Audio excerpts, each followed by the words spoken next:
30일 예수님을 위한 증언.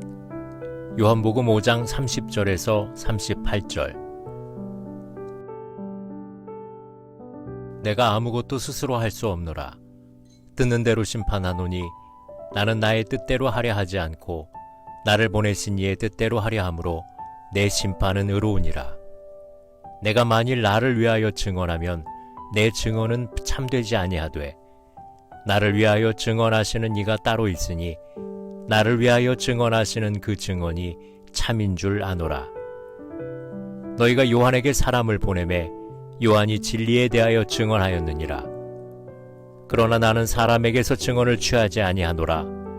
다만 이 말을 하는 것은 너희로 구원을 받게 하려 함이니라. 요한은 켜서 비추이는 등불이라. 너희가 한때 그 빛에 즐거이 있기를 원하였거니와 내게는 요한의 증거보다 더 큰 증거가 있으니 아버지께서 내게 주사 이루게 하시는 역사, 곧 내가 하는 그 역사가 아버지께서 나를 보내신 것을 나를 위하여 증언하는 것이요 또한 나를 보내신 아버지께서 친히 나를 위하여 증언하셨느니라. 너희는 아무 때에도 그 음성을 듣지 못하였고 그 형상을 보지 못하였으며 그 말씀이 너희 속에 거하지 아니하니 이는 그가 보내신 이를 믿지 아니함이라. 당시 이스라엘에서는 법정에 설 때 두세 사람의 증인이 증언을 해주어야 사실을 확정할 수 있었습니다.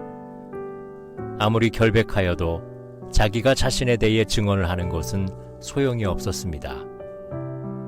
그래서 예수님도 메시아임을 증언하는 다른 증인들을 언급해야 했습니다. 먼저 예수님은 32절에 하나님을 증인으로 채택합니다. 37절에도 아버지께서 나를 위하여 증언하셨느니라고 언급합니다.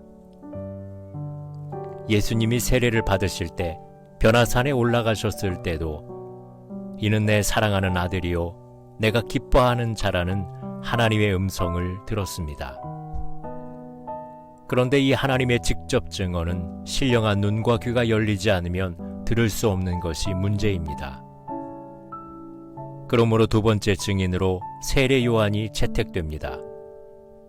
세례 요한은 예수님에 대해 세상 죄를 지고 가는 하나님의 어린 양, 성령으로 세례를 주시는 분이라고 계속 증언하였습니다. 세례 요한의 말을 듣고 예수님을 따르는 사람도 있었습니다.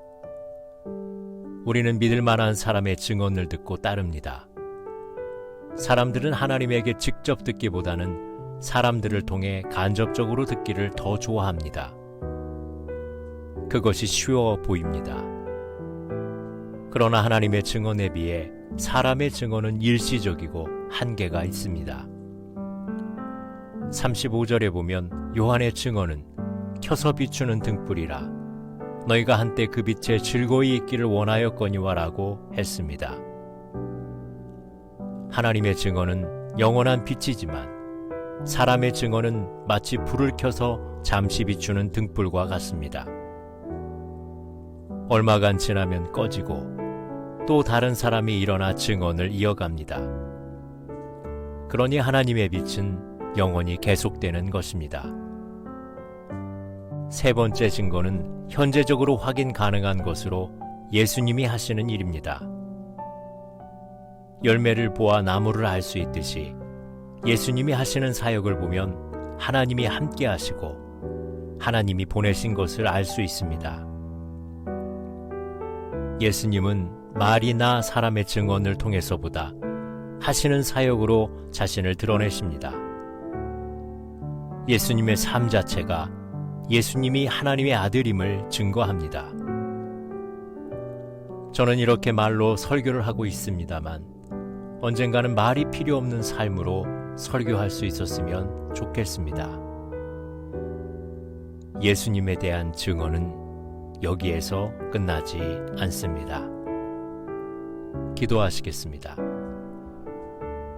예수님은 참으로 하나님의 아들이십니다. 말씀이, 사람들의 증언이, 그리고 하신 일이 그것을 증거합니다.